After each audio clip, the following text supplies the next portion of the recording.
All right, you're live now. Hello, everyone. Welcome to another episode of Conversation with Sam. So, this week, our topic will be the new economy. We'll explore how technology, innovation, and shifting of the global dynamics is affecting the economic landscape for the future. Sam, sir, will also take us through his journey, his insights across industries and governments while unpacking the new economy, what it means to the India's youth, entrepreneurs, and our future leaders. So bring in your questions, your ideas at the end of the session. Let's learn and unlearn and reimagine together. So I now request Sam sir to address our audience. Thank you. Thank you, Premvada. Thank you, Upendra. You're always in the background, but I know the kind of work you do. Thank you. Greetings, everyone. We had last week conversation on Gandhi with Sudarshan Bhai Iyengar. And then this week, we are shifting gear and talking about economy. Upendra and I spoke a little bit, and we realized that because of what is going on globally in terms of tariff, war, confusion, conflicts, there is a lot of global attention on economy at this stage. Every day there is some news about tariff going up by 50%, coming down by 25%, and markets go up and down.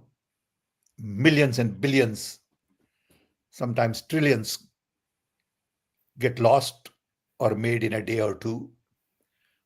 So we are living in a very volatile time. Economy affects everybody because ultimately it affects inflation, it affects jobs, it affects cost of money, and ultimately it affects your pocket, your budget. Today, globally, we are in a crisis of confidence, crisis of sort of trust, and consistent policy framework. Business always likes some level of consistency and predictability. Today, we cannot predict what will happen next. So let's first talk a little bit about how we got here. Then we can talk a little bit about how we move forward and what everyone is talking about from different perspectives. I don't think there are simple answers. I don't have an answer. What works in one place doesn't work in the other. What works in one country doesn't work in the other country. What works in one industry doesn't work in the other industry. So there are no simple, hard and fast rules and regulations that everybody could follow. And this is a fundamental message of the day. So let's see how we got here. First of all, we all agree that free market economy is in tune with the democratic values to empower people, distribute wealth equitably, give equal opportunities to everyone, and let the buyer and seller decide ultimately the rule of the game. But I wish it was that simple. So government has to intervene with monetary policies, with industrial policies, with labor policies, And there are all kinds of complicated issues that play in putting national economy together.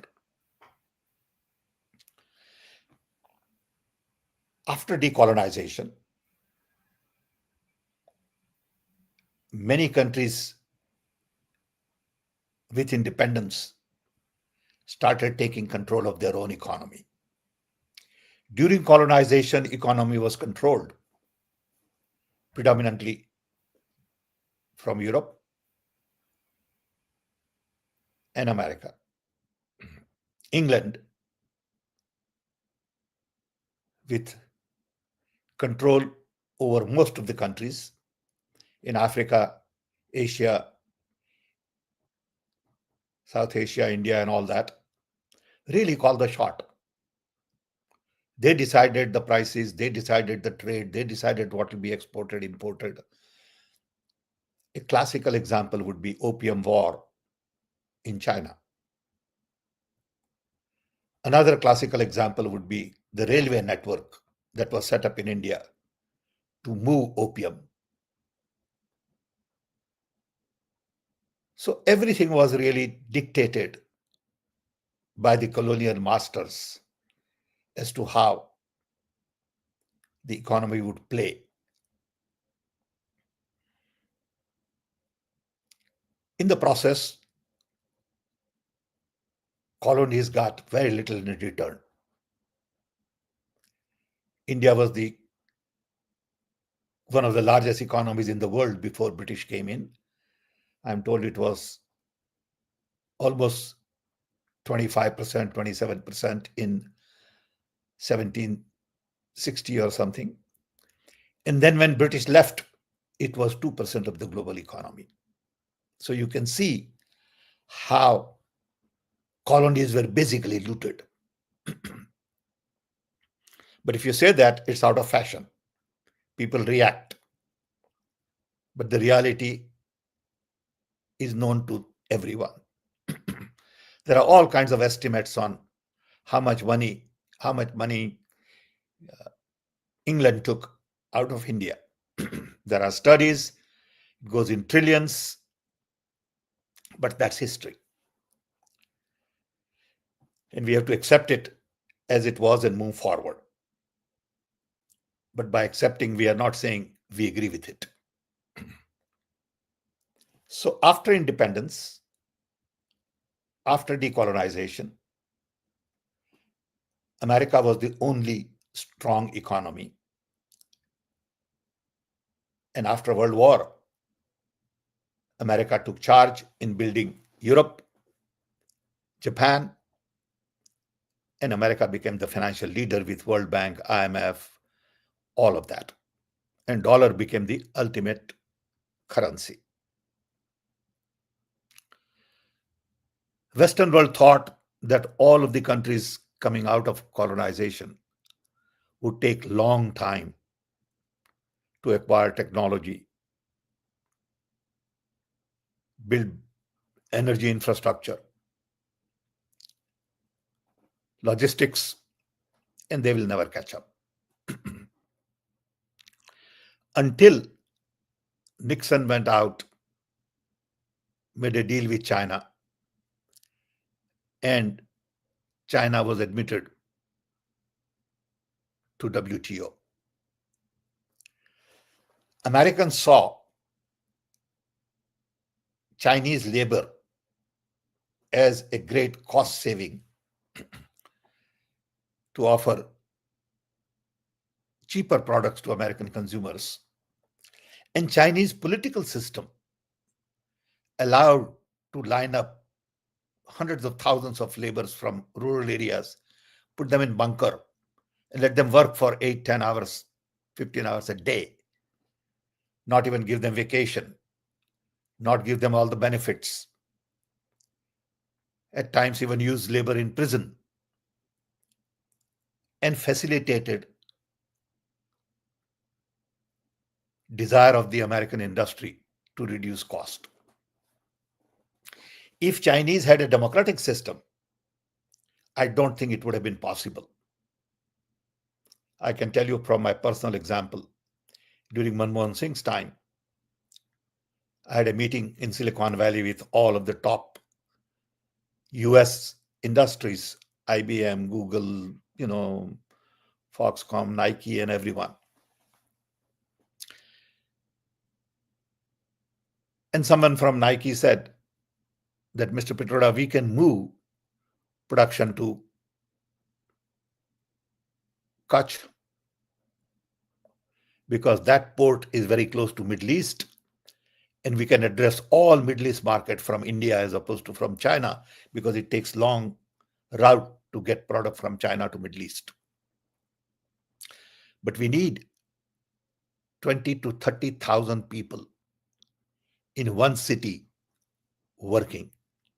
Will you take the responsibility as a government? And I said, no, we cannot guarantee that. We can try, we can help, because it's a democracy. But we can't take a stick and line up 30,000 people and say, live in bunkers and work and leave your families. It just won't work in India.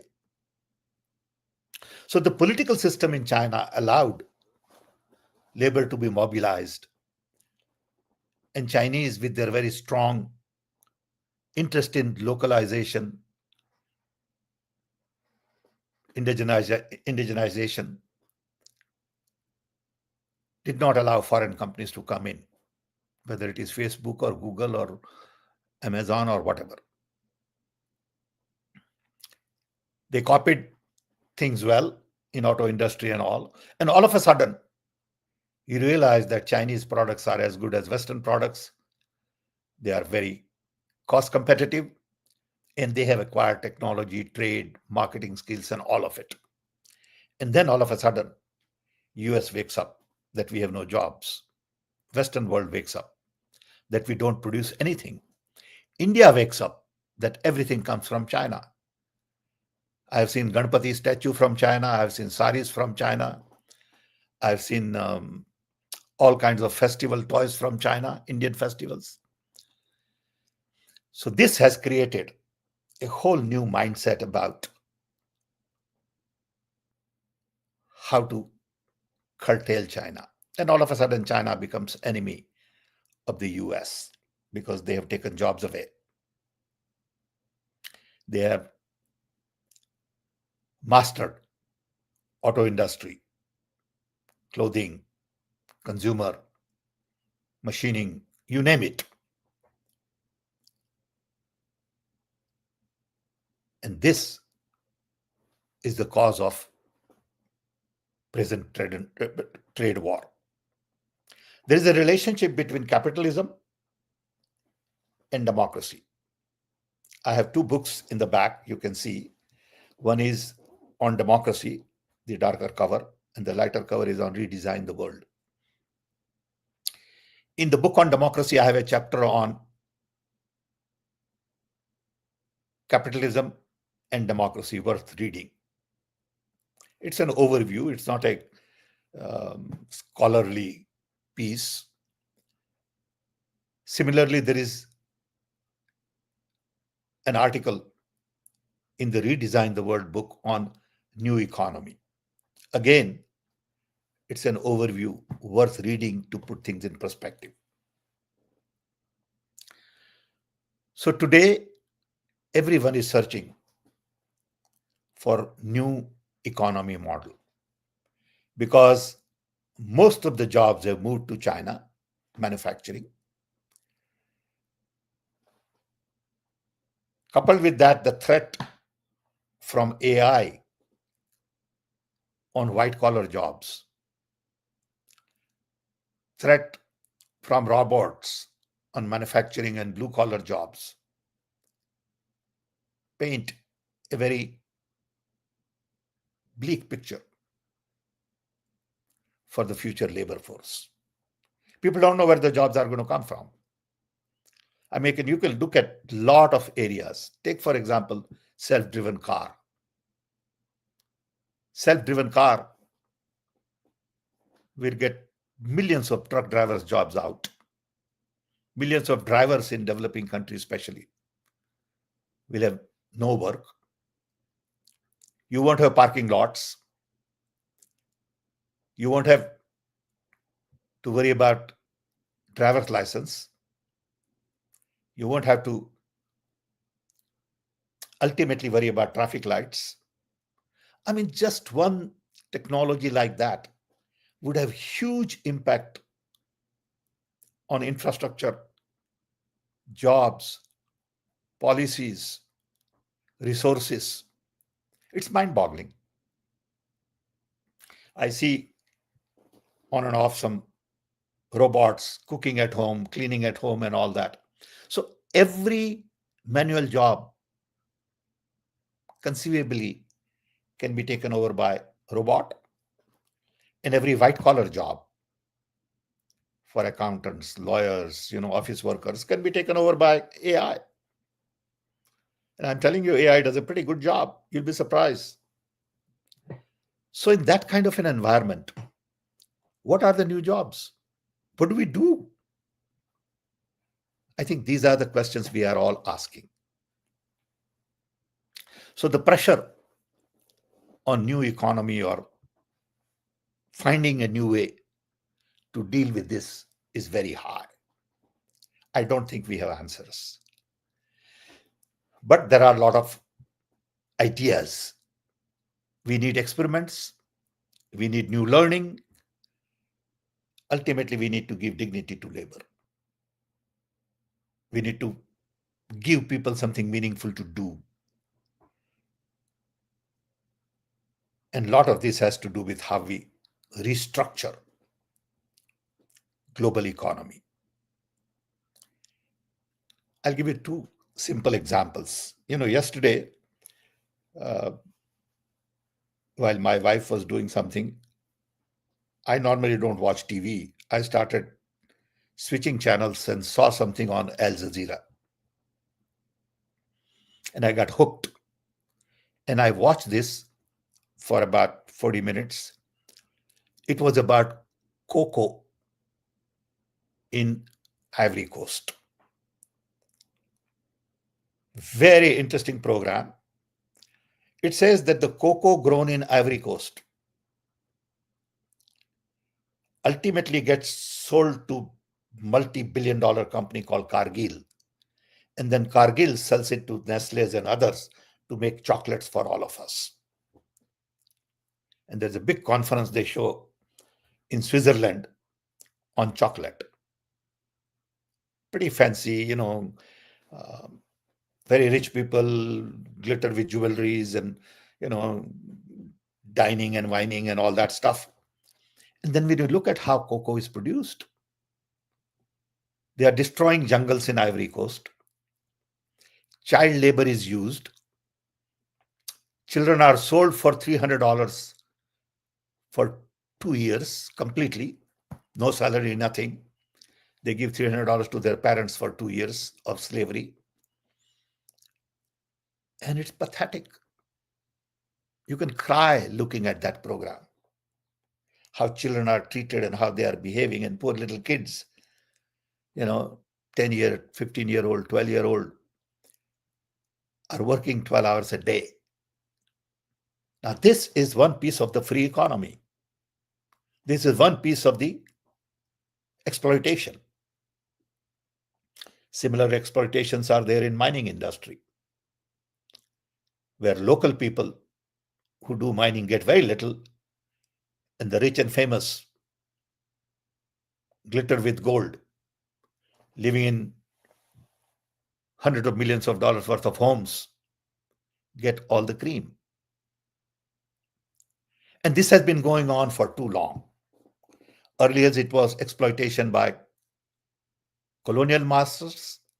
Now there is exploitation by local rich people who are in cahoot or in link or in partnership with global rich to exploit. I know several people, I am sorry to say that, and I don't want to say this too loud in public, but friends of mine who live in London and exploit all kinds of minings in India. Okay. And they have very little social consciousness. They're good people, they mean well, but they don't get the larger picture, and their ability to give is very little. Their ability to take is very strong. So cocoa example is one example, and there are many, many examples like that in the industry, whether it is copper mining, iron ore, bauxite, production, you name it, wood. And there is another example, and I don't want to take all the credit, where we decided how we are going to do telecom in India. At that point in time, telecom technology was available only in the Western world. This is 45 years ago. India had no technology, developing world had no technology. We were using crossbar switches, and luck would have it that I had some experience in the US in digital technology, and I said, we are going to develop digital technology.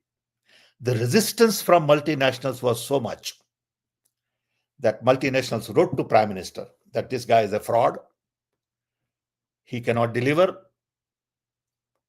Indira Gandhi got those letters, Rajiv Gandhi got those letters, because we were going to do something that was very different. Rather than centralized switch, we're going to develop rural exchange. We're going to focus on indigenous development, local talent, local conditions, looking at temperature and humidity in India, because we have 6,500 kilometers of ocean front, so we have to have very high humidity product which can stand salty environment, heat and dust. We even had to design for lizards in our electronics hardware. Believe me, this was totally new way of looking at it. Nobody believed it could be done. Against all the odds, with the political will and young talent in India, we could deliver and transform telecom and IT in India. That story has not been told properly. We have forgotten all that. But every idea then was a new idea. Idea about how to bring C++ 45 years ago, how to bring Unix 45 years ago, microprocessors from Motorola, Intel, bring 30, 40 young kids to Chicago, train them, send them to various companies to expose them to environment here. Kids who had never been out of small little village in India, but they had studied electronics. That's the kind of effort it takes when you want to build new economy.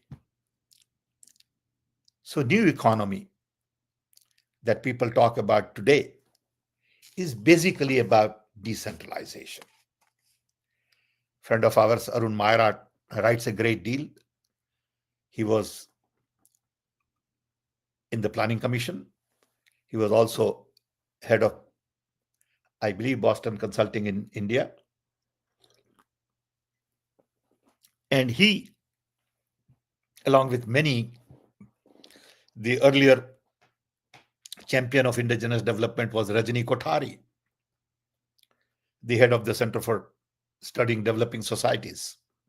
He used to run a magazine called Alternative 50 years ago. I have some copies of it. And Rajni would come and talk about these things in the US and Europe. Schumacher's idea of small is beautiful. Okay. The basic idea is one, to focus on fundamental needs, which really relates to food, water, energy, shelter, clothing, education, and home. And health. These basic needs are so very fundamental. But today, the tomato that I eat in America on an average travels 1400 miles before it gets to my table. Can you believe that? I don't eat local tomato. Now, this is the kind of system we have created, that we don't eat local food, we don't wear local clothes, we don't create jobs for the local people. Why? Because we can get it 10% cheaper, 5% better quality. So Gandhiji's model of decentralization, localization, and at the same time globalization is what new economy needs to search. For example, there are 700 districts in India with diverse climate, culture, language, people, needs, clothing, customs, race, religion, food, you name it. Everything is different to some extent. So, why can't food be created locally, clothing created locally, and a lot of these stuff that you need on a day to day basis can be produced locally? Why can't 700 districts be seen as 700 different communities trying to be self sufficient to provide jobs? Why do you have to have same salary for all teachers? Teachers in Assam may get a different salary than probably teacher in Mumbai or somewhere else, as an example. Or clothing may cost different, or tomato prices may be different. The idea is to really think through this combination of localization and globalization. Everything cannot be localized. Every district cannot make microchip. Every district cannot make smartphone. Okay. So you have to create a scenario in which decentralization, localization, local job creation has to be at the core of the restructuring, around which there has to be localization and globalization woven together. In between comes nationalization. So you have localization, nationalization, and globalization. I always say that if you really want to understand the best health system for Indian states, you don't have to go abroad. You go to Kerala. You go to Kerala and learn.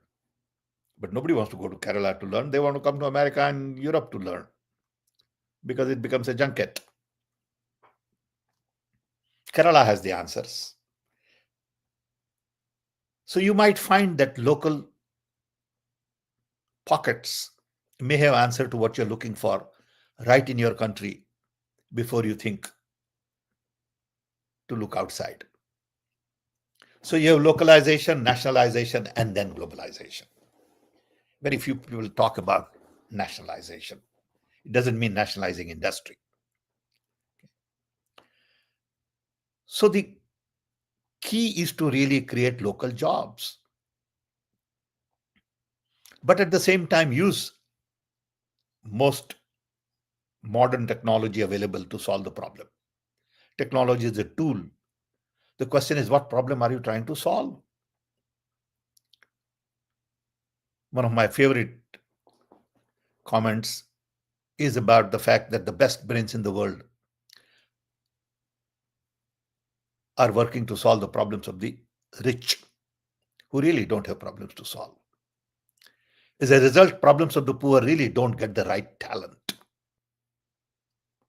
So you have to use AI to solve the problems of the poor. Education, health, housing, next level of jobs. So you don't optimize AI algorithm just for cost reduction, but you optimize algorithm for human development. It's not easy to do. Believe me, nobody's doing it and nobody wants to do it. Okay. So, in creating new economy, there are a lot of unanswered questions. But the key, I'm convinced, is all about shifting the direction. Shifting direction from centralization to decentralization, globalization to localization, nationalization, and then globalization. Creating jobs for local people to grow local food, local shelter. Housing industry is one industry which will create massive amount of jobs. And it will go on. It will never get done because you got to upgrade housing. People has to have dream to improve their housing from 2 bedroom to 3 bedroom to better furniture to whatever. So how do we create local jobs in housing industry, which are cheaper to create? How do you teach people to grow their local food? You can still import if you want fancy cheese. That's okay. But you don't have to import potato, onion, banana, tomatoes, all kinds of local things. Okay, fruits, clothing. I don't understand why we don't do more khadi. Because for India's climate, khadi is the best cotton clothing. But we'll get fancy nylon shirt. In my generation, that was the upward mobility to buy a nylon shirt 60 years ago and not wear comfortable khadi. Why can't there be a movement in India where every student in India would wear only khadi jean and khadi kurta? Well, look at the market you will create. So it may be a little, 5, 10, 15 rupees more expensive. But the jobs you will create, and ultimately those people will create other jobs and all that. Okay. So there are a lot of unanswered questions. This conversation cannot be finished in one session. But I think we can at least begin this conversation by saying we got to think out of the box. We got to innovate.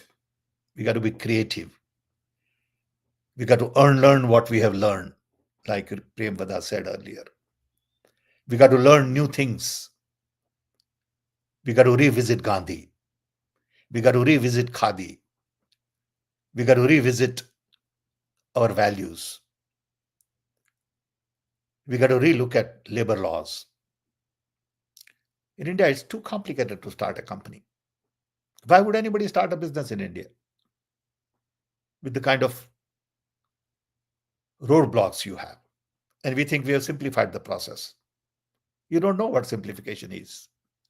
Let me tell you, I probably have started 20 companies in America, never visited a government office in my life. Don't even know what it looks like for work. In India, I have to fill in so many forms and this and that. It's just hassle. And anybody can come and stop and investigate and check and recheck, and there'll be income tax raid, and ultimately they'll say, oh, money laundering. Finish, you're done.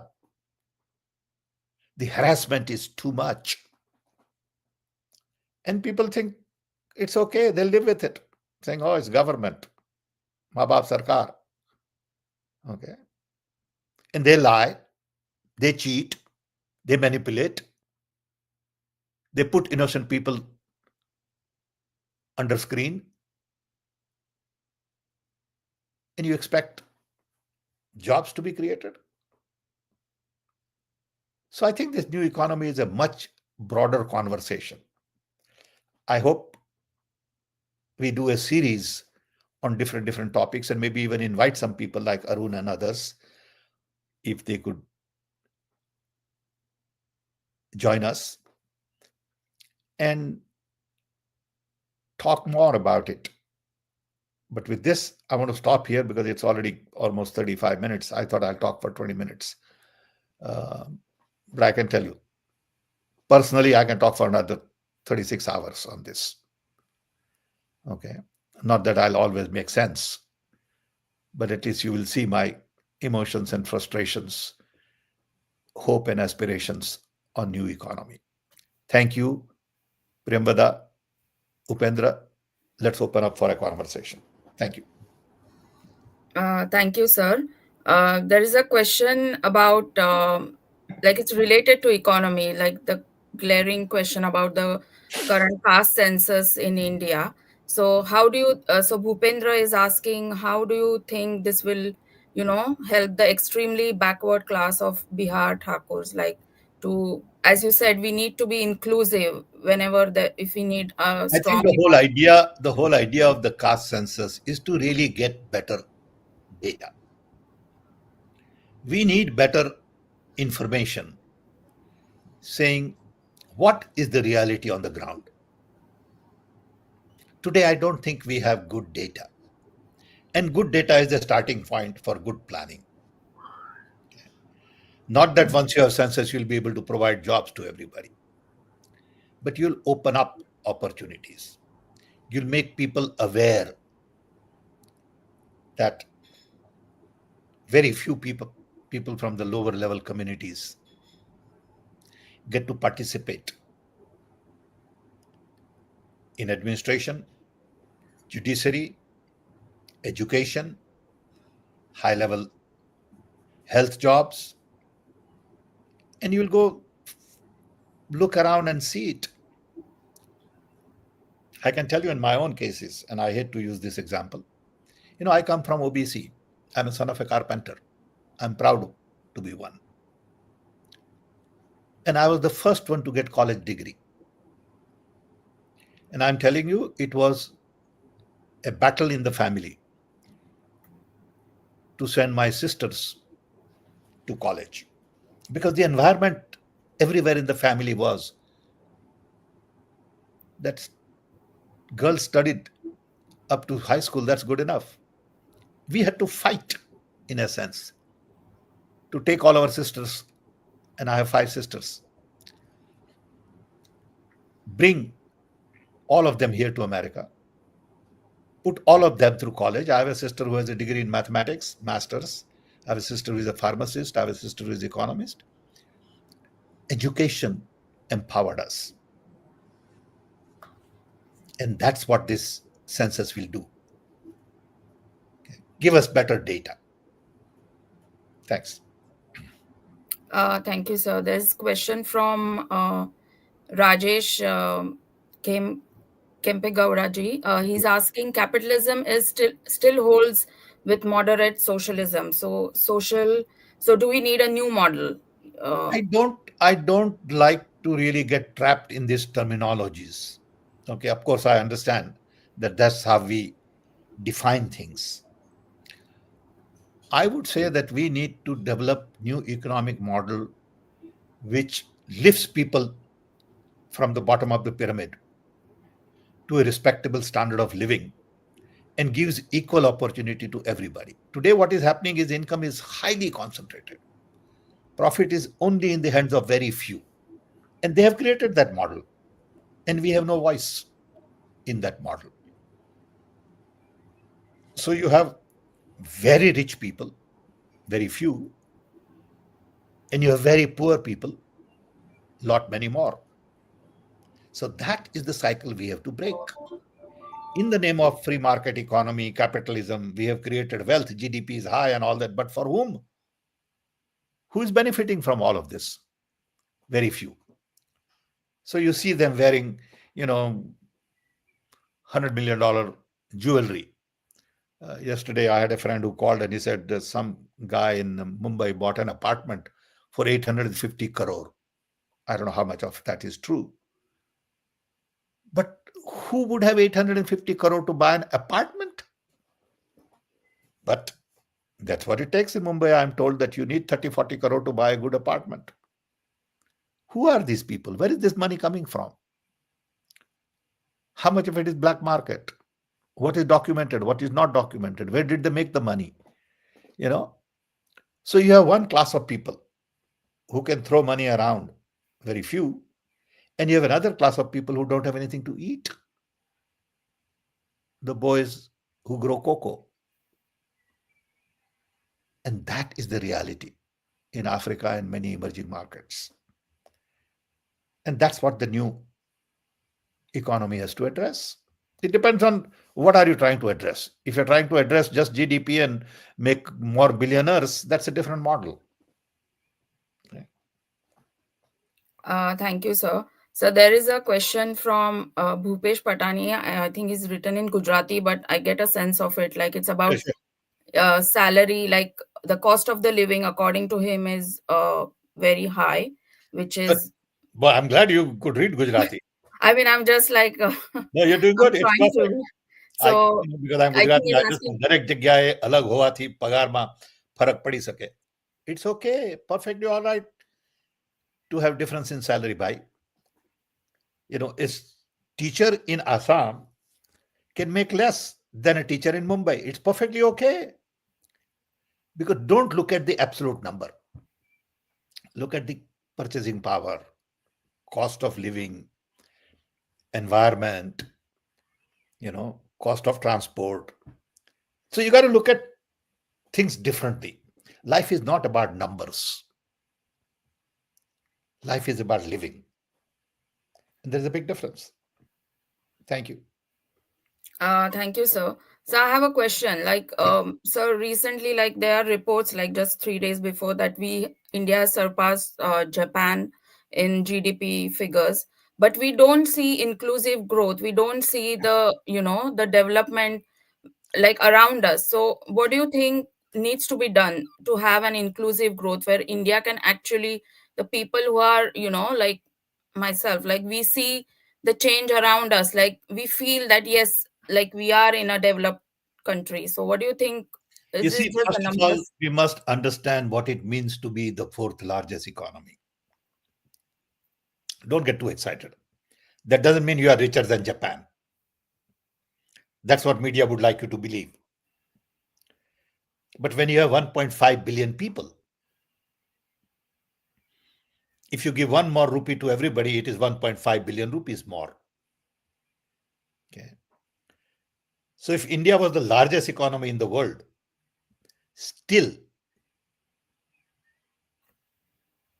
will be one fifth of the US economy at an individual level. So per capita is the number we should focus on. Okay. So today, if we are the fourth largest economy, how many people got richer? And what happened to per capita? Of course, there's increase in per capita. But then if you take inflation and all of that into account, the net benefit may not be too much. So the key is not get excited about third largest economy, fourth largest economy, fifth largest economy. No, it's nice. If you're 1.5 billion people, you should be the largest economy, not third or second. Okay, if you have the largest population in the world, you should be the largest economy in the world. Okay, so what's the problem? The point is, who is getting rich? What is happening to the average citizen? Gandhiji and Mandela and Martin Luther Kings and others have said that you are as rich as the average person at the bottom of the economic pyramid. That should be the goal, and not create more billionaires. I mean, we get all excited. We have created 50 more billionaires. Fine, good. I'm happy, but that's not my goal. Okay, can we lift 50 million people out of poverty? That should be the goal. Can we clean our rivers? Can we clean our air? Okay. Can we clean all our ponds? Can we provide better food, nutrition? Can we provide better health services to our people? Can we make education more affordable? You know, these are the challenges. Absolutely, sir. There is another question from Amit Sharma. He's asking, can you like share your view on the India-US trade, which is like affecting with the tariffs? Like currently, Trump has increased tariffs on Indian goods. See, one of the biggest things from which we have benefited in the US is IT. Of course, there are other areas of trade and all. But we do almost $200 billion worth of export of IT services. And a lot of it is from US, not all of it. Okay. So that is going to get affected very soon with AI. So we got to find a way to really address that. And I'm sure we have talented people who are already looking at it. You know, we also import fair amount of defense equipment from US. We need to address that too.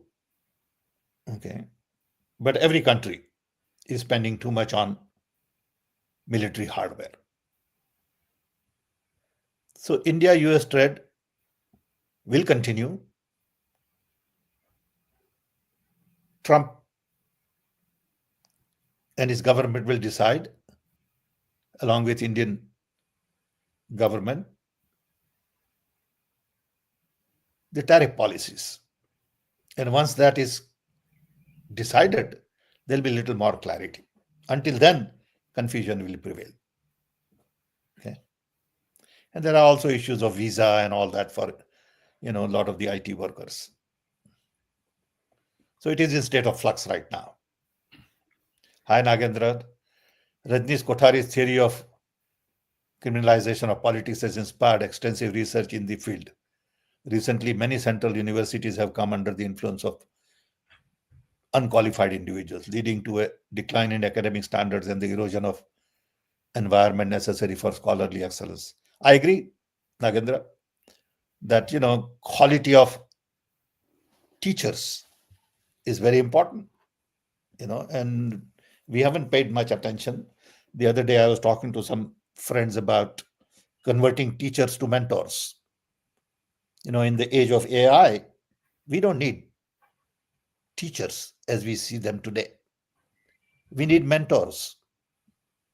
But none of our teachers, even in the US, are trained to be mentors. So, how do you train somebody who is teaching to mentoring? Who is doing that? How do you do that? Okay. Because teacher today comes with set of notes, goes on the board and, delivers facts. I don't need him to deliver facts. I remember when I was a student in Baroda, I used to have one professor, and he used to take great pride that his notes have not changed for 30 years, which I thought was pretty bad. Okay, that his notes have not kept up with the recent developments, but he took pride in it. Okay. So, is that the kind of teacher we want? Okay, who keeps teaching same thing over and over and over again, or someone who takes pause and says, "Wait a minute, what has changed? Where are we? How should we do it?"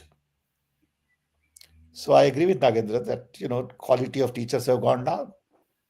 When University of Chicago wanted to set up a campus in India during Dr. Manmohan Singh's time, President had come to Delhi. We met in my office, and my request to him was, if you can set up a center to train teachers, not students. We need to retrain our teachers in a big way. And we need more social science, because a lot of our people who graduate from science and college degrees have very little understanding of economy, psychology, sociology, philosophy, anthropology. All these things are very important at work. Because if you don't get those things, it is hard for you to be a team player. So I told the president, I said, look, my request would be to see how we can train teachers. And he also agreed to some extent. And University of Chicago decided to set up a campus in Delhi to train teachers, and done very well. And India has benefited from it, you know. So Absolutely, sir. Sir, before we end, I will just take a couple of more questions. please.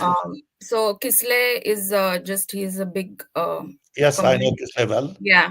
So he's just talking about the bribes that are taken in India, and the low level like corruption. There is lack of jobs as well, and also complete failure of basically the machinery. So your comments on that at policy level, basically. My first comment is agree. Okay. Uh, but corruption is everywhere. Don't be under impression that the corruption is only in India. It has become a way of life, especially in last 30, 40 years. Morals have come down. Ethics in business is a big issue. And people like shortcuts to make money. Okay. That's a way of life. You know what happened after Trump's visit to Middle East, how people perceive that in terms of how to utilize your power to benefit your family. We don't know the details, but people believe that that's not right for the head of the state. So it's not that corruption is only in India. Okay. But Indian corruption affects everybody because it's at low level. Okay, so you want to get a birth certificate, there is a corruption. You want to get a driver's license, there is corruption. That you don't have in many parts of the world. Okay. So corruption is there. Problems are all known. I always say that solutions are also known. Where are the men and women with courage to go implement those? Because to implement those requires a lot of sacrifice. Okay. And it's a thankless job. Nobody pays attention. Nobody cares. You know, I mean, I have spent my life on improving telecom in India. You know, that's what it takes. In the process, the personal loss is unreal. Nobody cares about that. Why should anybody care? That's not their problem. That's my problem. Okay. But you look at the condition of the family, children, wife, your personal, you know, sacrifice, wealth, it all gets affected. But that's what it takes. You find 100,000, 10,000 people like that, and you'll make a difference. But nobody wants to give. Everybody wants to take. You know, I would have all kinds of people come to me, especially when I was in position of power in India, and say, "Sir, I want to do this, I want to do that." And I said, "Okay, go do it." First thing he would ask is, "What is my designation? Will I get a car? Will I get a house? Okay, what's my salary grade?" You're finished. I said, "That's not what we talked about. We talked about you're doing good things, so you got to sacrifice." No, no, I can't do that. Okay, then you can't do anything. Okay. It's like Gandhiji. You know, Gandhiji came in and didn't say that what is my designation, what is my salary, where would I live, you know, do I get a servant, do I get a car? I want to get independence. Now get me a designation. You know, no, that's not how it works. Okay. Absolutely, sir. What we are lacking is just the spirit and the courage right now. There is a question, like a comment from Sangeet Kumar. He's asking, like, could we look at a model where we empower the underprivileged through an inclusive education system where they will be learning with the privileged children, because there is a lot of gap in India with the those people who have everything and with those who don't have even the right to education. So just your comment I have before. a very different view on this, okay, which is pretty radical. Okay, and you don't have to agree with it. I don't think you need anything today to educate yourself beyond a point. Okay. You really need three things which comes from within. One is motivation. I got to be motivated to learn. If I'm not motivated to learn, no amount of giving me opportunity in college and schools will work. Two, I need to spend time. If I want to learn something, I need to devote time. It takes time to learn. You don't learn things instantly. If I have to learn good math, matrices, trigonometry, I got to spend time. I can't say, okay, in 2 hours I want to learn trigonometry. Forget it. Third, you need content. Today, content is available to learn everything on internet. If I had a smartphone or a tablet or a laptop, the whole universe is open to me. I can take a course at MIT. I can take a course at Harvard. I don't have to blame anybody. I don't have to say, oh, you didn't give me opportunity. No, you didn't take opportunity. Okay. So today, this question has a different meaning than it had 10, 20 years ago. Okay. Are you really motivated in learning or to learn? Are you willing to devote enough time to learn? Then you decide what you want to learn, and it's available on internet. Go explore. I assume that you learn how to read and write and some basic skills you have. If you don't have that, get those first on internet, you know. But the bottom line is motivation and time. Most of the people are not motivated to learn. Most of the people don't want to spend time. They want quick fixes. I mean, look at the kids who go to college and cheat on exam. Okay. How could you be a medical doctor by cheating? Okay, but people do that. Okay. So how many people have paid tuition, but they don't learn because they just want degree? Okay. I mean, people with degree can barely comprehend a paragraph. What kind of education is that? Okay. So if I have to educate myself, I must take responsibility. And it's not my school, it's not tuition, it's not my parents, it's not fees. Okay. Forget it. Am I motivated to learn? Whatever that I want to learn. Do I want to learn about how to make wine? It's okay. Do you want to learn about how to use tools for welding? It's okay. You know, just go find it and you will learn. Practice it. But we are very quick to blame the system. The blame starts here. I am the problem. System is not the problem. System is given, whatever it is. Of course, it has problems. Every system has problem. Okay. But don't blame somebody else for your problems. I have a guy right now who is constantly telling me on LinkedIn and whatever, saying, sir, I'm broke, I'm this, I have no job, society has rejected me, my parents don't talk to me, my brother don't talk to me, help me, help me. I said, what do you want me to do? Tell me what you want me to do. Only person who can help you is you. But you don't want to accept that. You want somebody to come and give him, he wants somebody to come and give him 50 lakh rupees to fix his life. Okay. Nobody's going to do that. Why should anybody do that? You have created a mess, you fix it. Not willing to accept that. Okay. So this is part of the problem everywhere. Easy to blame the world. Absolutely, sir. It's actually the most important thing is, like, as they say, charity begins at home. So it's you who is, the person. If you I want am to the make problem. change, yes. I am the problem. I got to fix it. And I make mistakes. I'm a human being. I'm not perfect. I wish I was, but I'm not. Don't expect that. But I learn. I make mistakes. I move on. You know. Absolutely, sir. Thank you. So we'll continue with these the economy sessions, like in this series in future as well. Yeah, we can do Uh, that. I'll yeah, also we try can to get invite some more like friends. Yeah. guests as you mentioned earlier. Thanks. So thank you for an interactive Upendra, session. Thank Upendra you. is in India. Okay. Yes. Everything okay, Upendra? Oh, absolutely, sir. Did it go okay?